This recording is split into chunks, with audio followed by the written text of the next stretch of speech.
Yes, my friends, those who don't agree with me,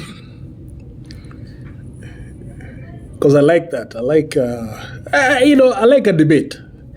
I like people to come up with opposing views, because basically what I say on this channel is what I believe in, or what I think, at that particular time, but like most things, when you get more information and more, let's say ideas, things can always change. Things can always change. I don't believe in being one-track minded. There's always an evolution of information, which creates more knowledge, which can lead to, new and different beliefs in basically social things. Now, the only thing which I think should stay pretty much constant is, religion and belief in one God, because that is a cornerstone of society, a cornerstone of culture, a cornerstone of how we live our lives. There's always somebody above us. Even those who don't believe in a God, they believe in something. Whether that can be, some sort of bad morals, things we've touched on in the past, like this gay revolution and all these other weird things. I mean, that's their religion. They don't believe in God, but they believe that. So, yeah, there's something we believe in. Anyway, so good news.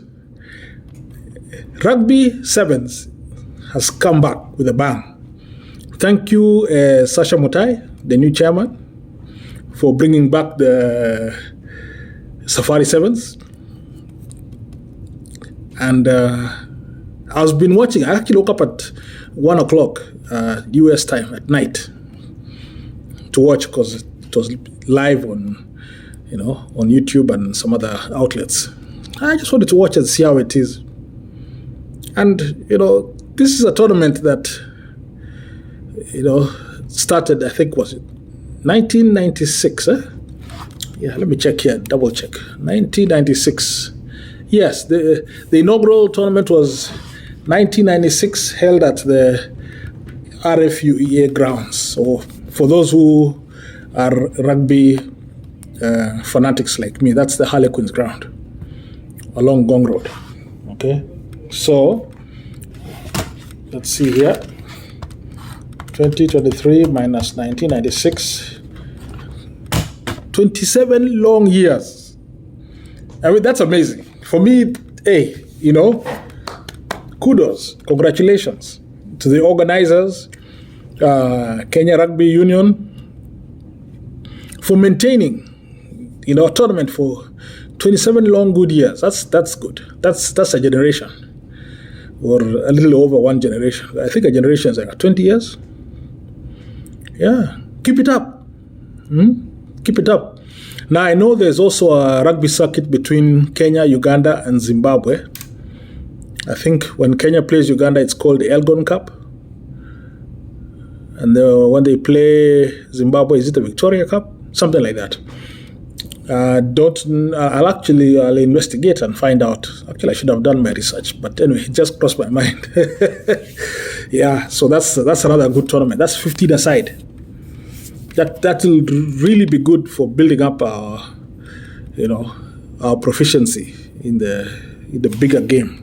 Because for those who don't know rugby, it's played in two formats. You can play 7 aside, which means 7 players on each side, total of 14 on the field. And then you can play the bigger game, which is 15 aside, which means 15 on both sides, which is 30 players on the field. So, yeah. Cool. But the 15 aside is the more respected version, because that one has leagues. That's the one that we really need to build up in Kenya. We're very good at sevens. We have players like, I think the current winger is very quick. He's called Odongo. I think the first two tournaments we used to have a guy called Black Rose, Sydney Obonyo. That guy was very quick and very elusive on the field. Of course, we had other heroes before that, that were actually, I don't want to say just as good, but I would say better, like Edward Rombo and people of his era. That was even before my time. And real players. The most recent seven-a-side hero, I would say, is Collins Injera, and his brother, Humphrey Kayange. Those two, they really put Kenya on the map. Without them, we wouldn't have won all those tournaments that we won. I think we won, is it 2 or 3? I'll do more research. Yeah, so, hey, congratulations, Kenya. We're going somewhere. But, I'm looking at the game and I'm thinking, it's good, but please, Kenyans, we can do better. The stadium is not even full. 55 million Kenyans, about 8 to 9 or 10 million in Nairobi. And we can't fill a stadium of 10, 20,000 people. Is it the marketing? Are we not getting it right? One thing I know for sure is for some reason, sports was given it starts in schools. And when sports is kicked out, a good example, so my high school, Nairobi School, used to shine, especially from the 70s, 80s, 90s, in rugby. Kenya teams had at least, if not 1/3, half of the team was, old boys from my high school. And then along the way, a few years back, I went to visit. Yeah, it was just to go check out my old school, how it is, maybe contribute something. We actually teamed up, a bunch of us, and we bought a rugby kit for the whole team, from the tops, the shorts, socks, boots, balls. It's a few years ago, for the love of the game, because we love the game. And you know what surprised me? I went and I was talking to the headmaster, and I was like, why is our team not shining anymore? And he was like, people have to pass. So candidates, those are people, doing their final year, are not allowed to play sports.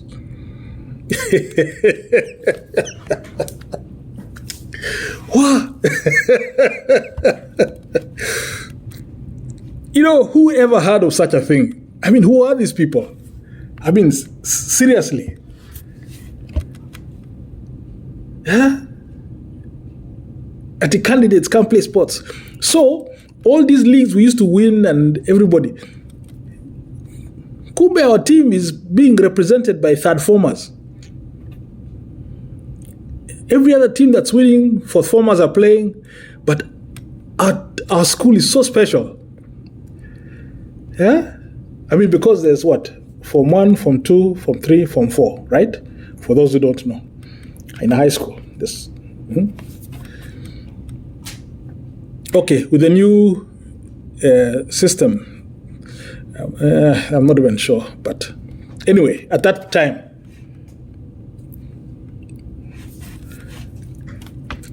and this guy decides, I'm going to be the headmaster of a national school, and to hell with sports. We don't need sports. What sport?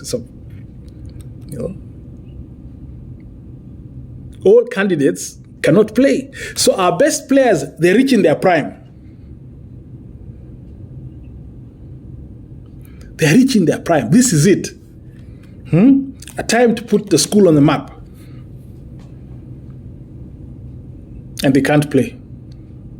It's because they're candidates. What? So you mean when people play sports, they don't study, they don't read?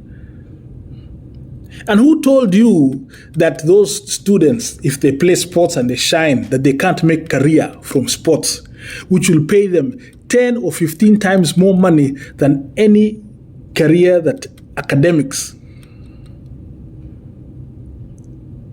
can give you? What's going on? Who is this guy? I was so disappointed, but I was like, okay, fine. I'm just one guy. And a few of the guys were with, because we were a group anyway. We were like, no, something is missing here. So we tried to get in touch with the school board. Apparently, we have a board. Not one person on that board is a former old boy of that school. Old Cambrian, we call them Old Cambrians, for those who don't know. Not one. Who selects these boards? I mean, it's like they're those political rewards. Oh, yeah, you're a friend to the Minister of Education. So, okay, let's see. There are about 50 national schools. So I'm going to put you and you on the board, you and you on the board, make you the governor of the school, make you the director of this, like that, like that, like that, like that. And these people don't have a feel. They have no emotional connection to the school. That's why education is failing. How do you tell people you can't play because you're a candidate? Are you mad? Do you know the first 2 or 3 professional rugby players in Kenya? People who are playing professionally, they're getting paid real money to play, came from our school. They made careers. One of them went to UK, played for 8 years, came back, set for life. Pesa in the bank. It's not just football players, Dennis Oliech and Wanyama and all the other ones that are very famous, because people like football more than rugby, I guess. They're not the only ones who have gone, represented Kenya, they've shined, they made a career of playing the sport that they love, and they've made money. I mean, I'm not even talking about athletes, all the way from, Kipchoge Keino, all through. Eldoret is full of athletes who are retired, they've made their money.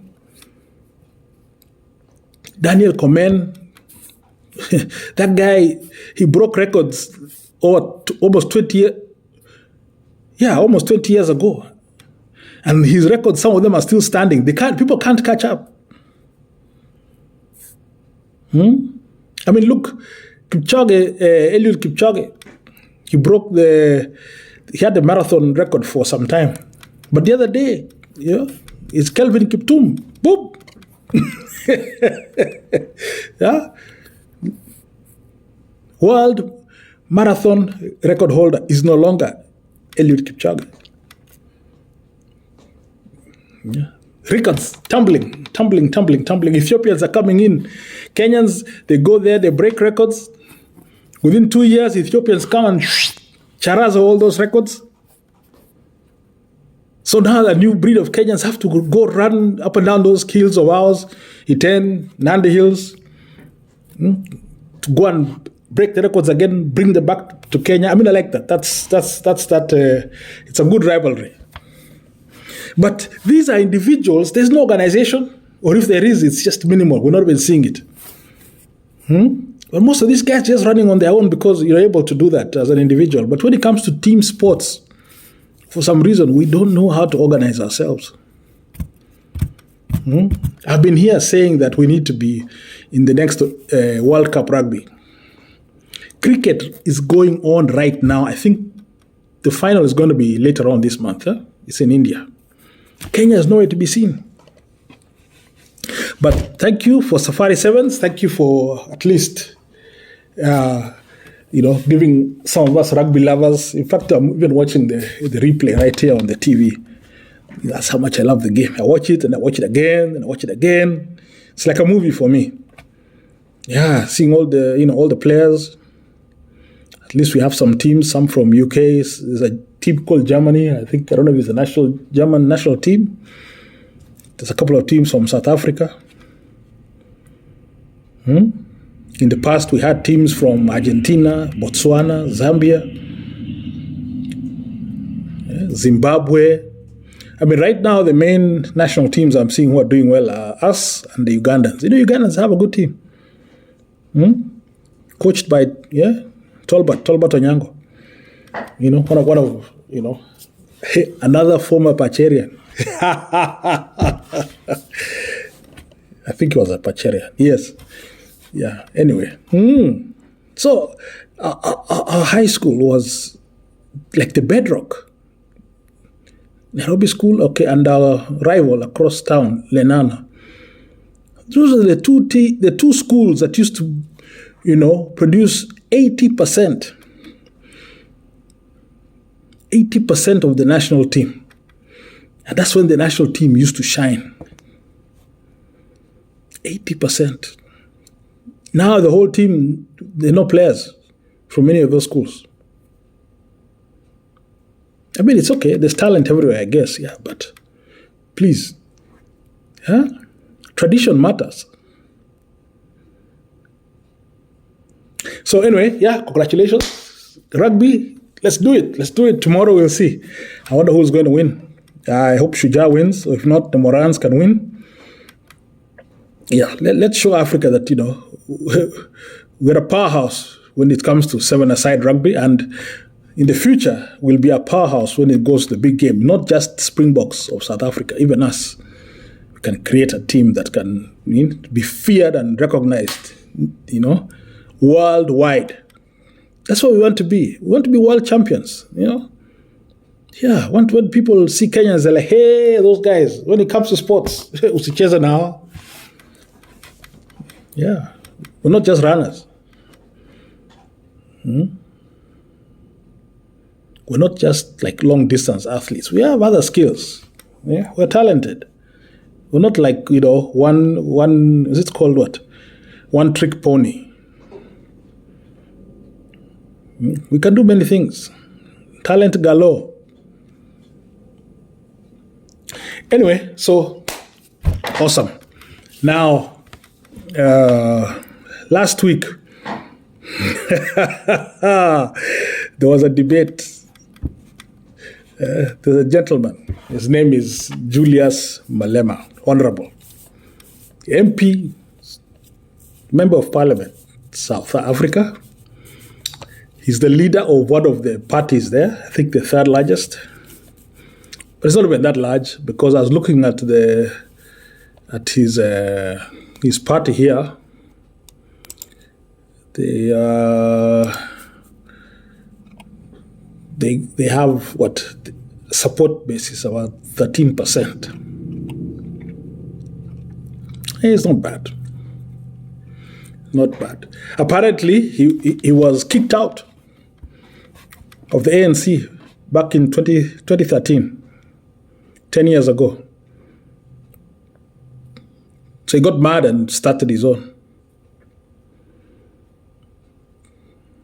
Most of his supporters are youth, which is okay, because you have to start somewhere.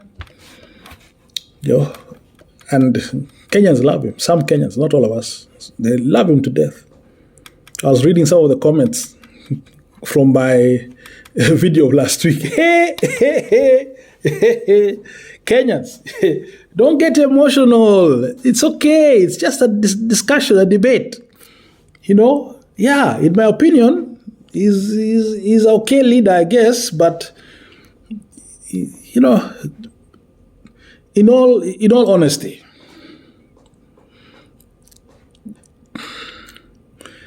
I don't think a statesman, or I don't think a national or international leader, of anything, whether it's a country or whether it's a region, whether it's an organization, whether it's a sporting body, whatever.